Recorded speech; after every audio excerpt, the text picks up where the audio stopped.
We are talking about how Africa voted in the United Nations on the Russian-Ukrainian resolution. In early March, the United Nations had a vote to condemn the war against Ukraine, the Russian invasion on Ukraine.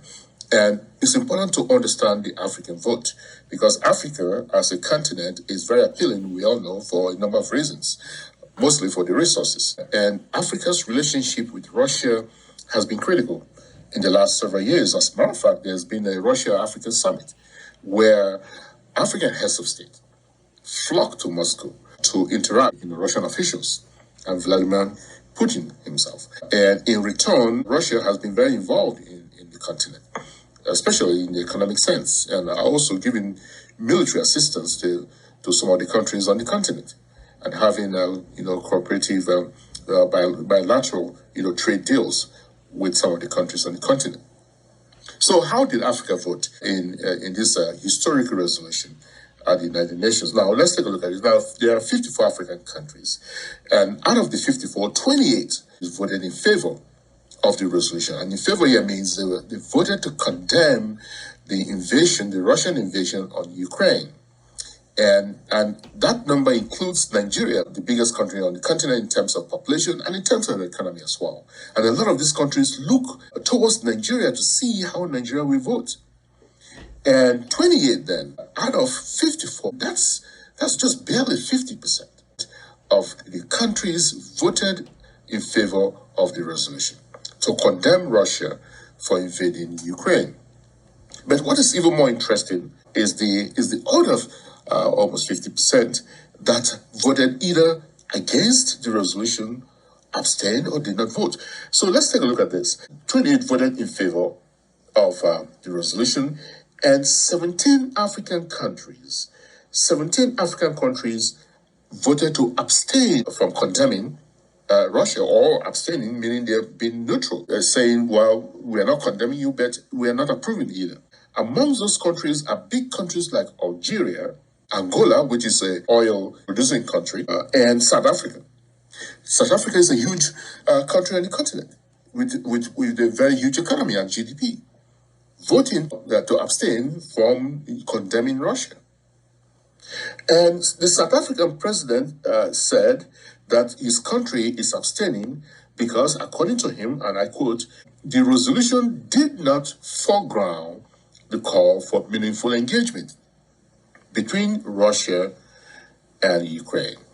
And then he goes on to say, it does not provide the encouragement and international backing that the parties need to continue their efforts.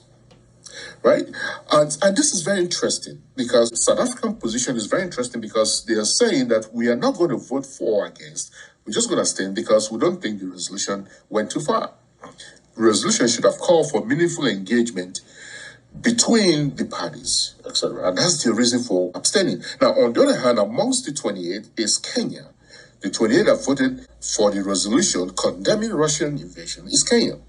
Okay, it's also one of the leading countries in the world, and leading countries in terms of export of tea and so forth, and tourism, and also one of the leading economies on the continent.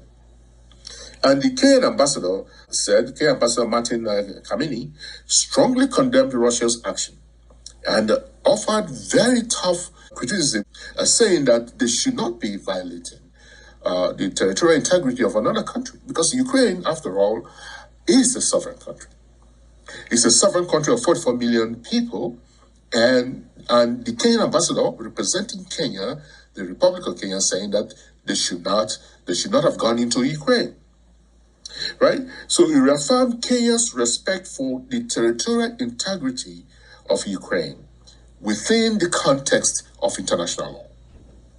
All right, so now, amongst the countries that did not vote at all, there were 8 countries that did not vote at all, and amongst those countries that did not vote, you have Cameroon, and you have Ethiopia, which is the second largest populated country on the continent, with a huge economy and a thriving aviation industry, did not submit the vote. Now, that's different from abstaining. Abstaining, you're voting, but you're saying, no, I'm not going to support any party. But here, they did not even bother to submit the vote. And we are talking about countries, the 8 countries, we're talking about Cameroon, Ethiopia, and Morocco, amongst the eight. And what is interesting about this is how the geopolitical relationship plays out on the continent. With relationships, Ethiopia once upon a time was in the camp of the Soviet Union when Ethiopia was closely aligned with the East, specifically the Soviet Union. And that relationship, somehow lingering, although it's a democracy now.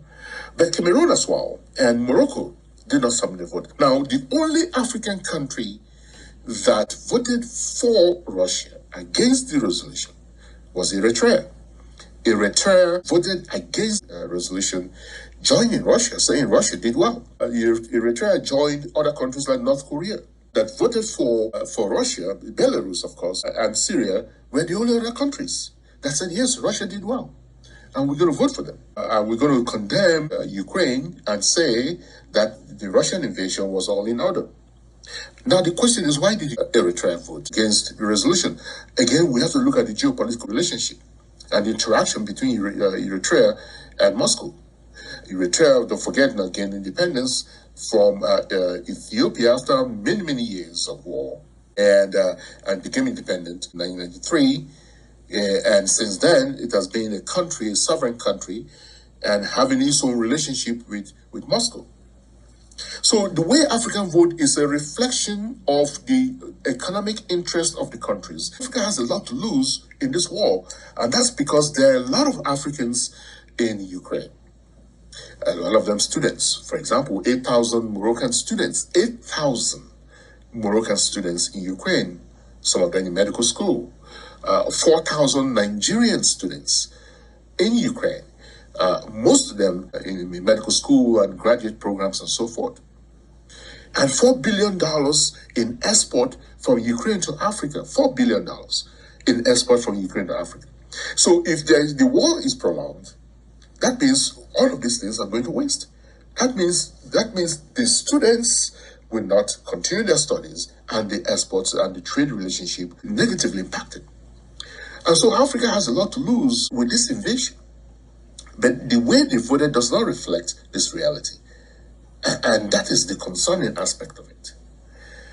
So Africa as a very important political player, Africa as a continent that has so much resources, where all of the major powers, China, the United States, the European Union, all interested in the continent. And as a matter of fact, with China building a military base in Djibouti, and the US also having one in Djibouti as well. It's important for this continent to take a position in its interest, in its collective interest, to protect its own resources, its own interest on the global stage. Now, tell us what you think about this. Leave your comments in the chat. Don't forget to like, subscribe, and share this video widely.